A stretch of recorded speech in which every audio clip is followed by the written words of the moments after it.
Eu tinha 19 anos e adorava caçar. Passar a noite esperando sozinho. Às vezes tinha sorte, outras não. Naquela noite eu cheguei por volta das 11, armei a rede bem alta na árvore e fiquei esperando. A noite passou e não consegui nada. O dia acabava de amanhecer. Devia ser umas 4:30 ou 5. Hora de descer e voltar para casa.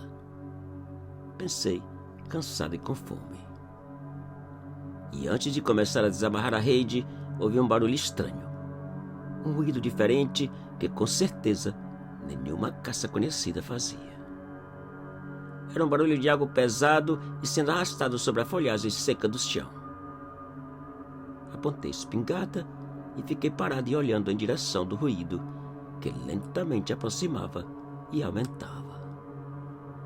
O que era aquilo? Que bicho era aquele? Pensava nervoso. De repente, o causador do barulho apareceu. Não era bicho. Não era caça. Era um estranho homem todo vestido de preto, com um chapéu também preto e atolado na cabeça, arrastando um saco de estopa enorme com algo que parecia pesado. Quem era aquele homem? O que trazia naquele saco e o que fazia na nossa fazenda? Não tinha a menor ideia. Pensei em chamar e perguntar, porém uma estranha sensação fria tomou conta do meu corpo e desisti da ideia. O homem chegou debaixo da árvore, parou por um minuto sem sequer levantar a cabeça e depois seguiu. Eu continuei olhando sem fazer o menor ruído. Então logo o homem distanciou, eu peguei o binóculo velho que tinha, coloquei a espingarda na rede e subi mais ainda na árvore procurando ver para onde ele ia e o que iria fazer com aquele saco. E ao chegar a uns 300 metros de distância, o homem parou, virou na minha direção, colocou a mão direita sobre os olhos e olhou. Através do binóculo, eu podia ver que o estranho homem estava olhando para a árvore onde eu estava. De alguma maneira, ele descobriu que eu estava ali e agora olhava diretamente para mim. Meu corpo esfriou e meu coração acelerou. Eu não podia acreditar no que via. O seu rosto cadavérico me assustou de tal maneira que quase perdi o equilíbrio e caía. Enquanto eu tentava equilibrar sobre o galho, o estranho homem começou a arrastar o saco uma vez mais. Agora, voltando em minha direção. Sem saber o que fazer e com um medo medonho daquele estranho que mais parecia uma assombração, um defunto caminhando, desci da árvore o mais rápido que pude e saí correndo como louco, sem rumo e sem direção.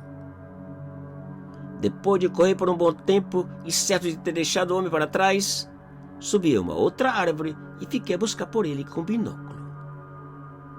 E pouco a pouco ele foi aparecendo ainda mais próximo que antes.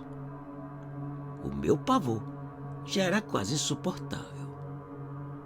Como era possível andar tão rápido puxando aquele saco?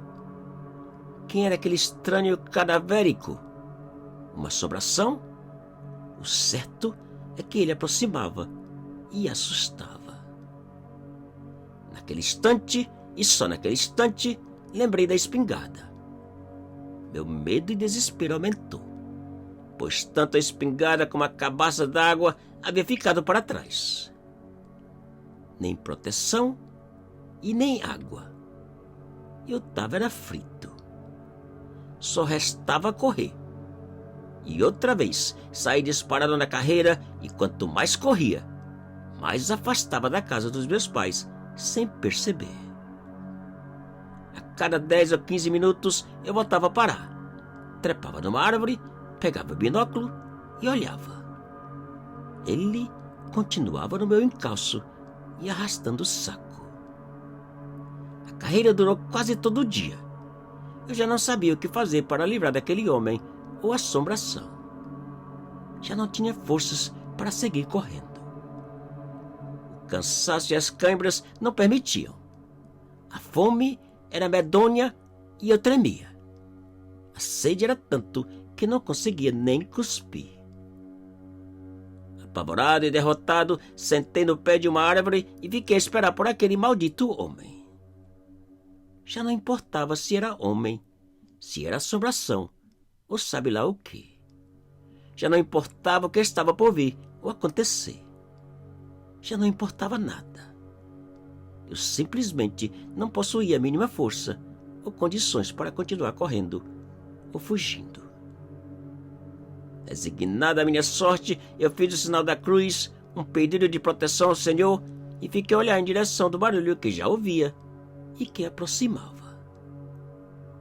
De repente, o barulho parou e eu vi o topo do chapéu preto do estranho homem aparecer por detrás de uma moita, uns 30 metros de distância. Ele havia chegado. Eu fechei os olhos e comecei a rezar, a implorar ao Pai do céu que me livrasse daquela situação. Por um bom tempo não ouvi nada. Puro silêncio. Até que uma voz chamou o meu nome. Eu não tive coragem de responder e nem de abrir os olhos. A voz voltou a repetir o meu nome mais alto e mais forte.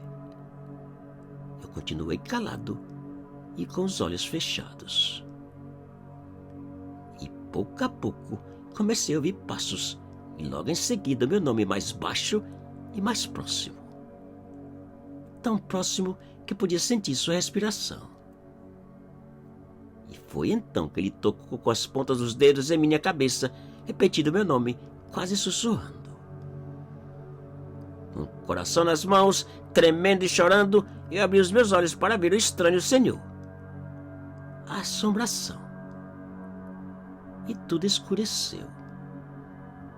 Poucos minutos depois, eu despertei nos braços do meu papai, que havia saído à minha procura. Sano e salvo. Segundo o papai, tudo que eu ouvi e vi certamente foi causado pelo cansaço e pela fome.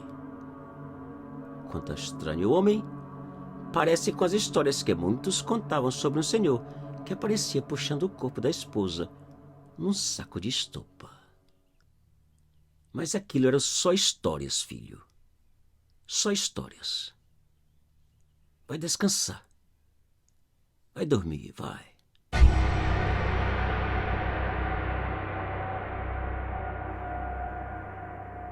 Te cuida e muito obrigado.